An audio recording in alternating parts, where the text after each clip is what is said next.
Napuno ng hiyawan at masiglang cheer ang parada ng mga delegado ng Culture and the Arts Association of State Universities and Colleges o KAASUC mula sa iba't ibang universidad ng Region 3.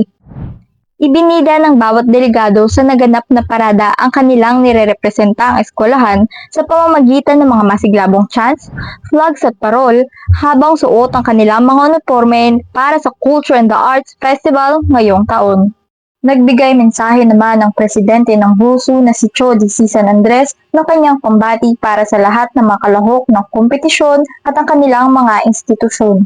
Bilang guest speaker, nagbigay mensahe rin si Tirso A. Ronquillo, ang presidente ng Batangas State University at Philippine Associations of State Universities and Colleges upang bigyang inspirasyon at motibasyon ng mga alagad ng sining at kultura na lalahok sa festival.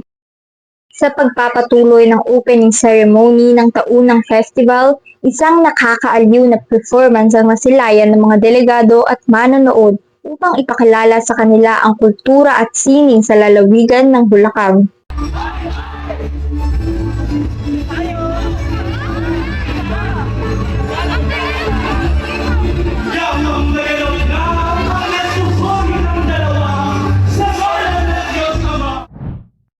Sa pagtatapos ng gabi ay nagsimula na rin ang Battle of the Band sa pagitan ng makalahok na universidad at kolehiyo upang ipamalas ang kanilang angking talento sa musika. Ako si Ice Forteza, for we see the truth in every limitless story, the 4 Seer News.